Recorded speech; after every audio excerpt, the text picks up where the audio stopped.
ಮುಖ್ಯವಾಗಿ ಏನು ಕಲ್ಯಾಣ ಕರ್ನಾಟಕದ ಒಬ್ಬಾಗಿ ಅನ್ಸ್ಕೊಂಡಿರುವ ಕಲಬುರಗಿ ನಗರದಲ್ಲಿ ಇವತ್ತು ದೇಶ ಮತ್ತು ವಿದೇಶ ತಿರುಗಿ ನೋಡುವಂತಹ ಕಾರ್ಯಕ್ರಮವನ್ನು ನಮ್ಮ ಬಸವರಾಜ ಪಾಟೀಲ್ ಚಿರಂಜಿ ಅವರ ನೇತೃತ್ವದಲ್ಲಿ ಬಹಳ ಅಚ್ಚುಕಟ್ಟಾಗಿ ಇವತ್ತಿನ ದಿವಸ ಕೂಡಿ ಬರ್ತಾ ಇದೆ. ಇವತ್ತಿನ ಶೋಭಾಯಾತ್ರೆಗೂ ಕೂಡ ವಿವಿಧ ಶಾಲೆಯಿಂದ ಕಲಬುರಗಿ ನಗರದಿಂದ ಮಕ್ಕಳು ಆಗಮಿಸಿ ಸಾವಿರಾರು ಮಕ್ಕಳು ಇವತ್ತಿನ ದಿವಸ ಈ ಒಂದು ಕಾರ್ಯಕ್ರಮದಲ್ಲಿ ಆಗಮಿಸಿ ಶೋಭಾಯಾತ್ರೆಯಲ್ಲಿ ಕಲಾ ಪ್ರದರ್ಶನಗಳನ್ನು ಪ್ರದರ್ಶಿಸಿ ಇವತ್ತಿನ ದಿವಸ ಒಳ್ಳೆಯ ಒಂದು ಉತ್ತಮವಾದಂತಹ ಸಂದೇಶ ಕೊಡುವಂತಹ ಒಂದು ಕಾರ್ಯಕ್ರಮವನ್ನು ಇವತ್ತು ಕಲಬುರಗಿ ನಗರದಲ್ಲಿ ನಿಯೋಜಿಸಲಾಗಿದೆ.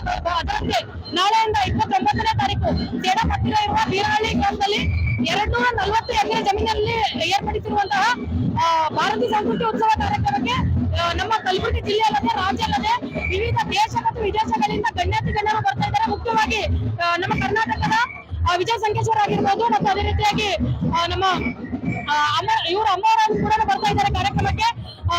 ಸುಧಾಮೂರ್ತಿ ಅವರು ಕೂಡ ಬರ್ತಾ ಇದ್ದಾರೆ ಮತ್ತು ಅದರಂತೆ ರಾಮದೇವ್ ಬಾಬಾ ಅವರಾಗಿರ್ಬೋದು ಮತ್ತು ವಿವಿಧ ಗಣ್ಯಾತಿ ಗಣ್ಯರು ಕಾರ್ಯಕ್ರಮಕ್ಕೆ ಆಗಮಿಸಿ ನಮ್ಮ ಕಲಬುರಗಿಯ ದಸರಾನಿ ಇವತ್ತಿನ ದಿವಸ ದೇಶಾದ್ಯಂತ ಪ್ರಶಸ್ತಿಯ ನಿಟ್ಟಿನಲ್ಲಿ ಇವತ್ತು ಕೊತ್ತಲ ಬಸವೇಶ್ವರ ಶಿಕ್ಷಣ ಸಂಸ್ಥೆ ಒಳ್ಳೆ ರೀತಿ ಕೆಲಸ ಮಾಡ್ತಾ ಇದೆ.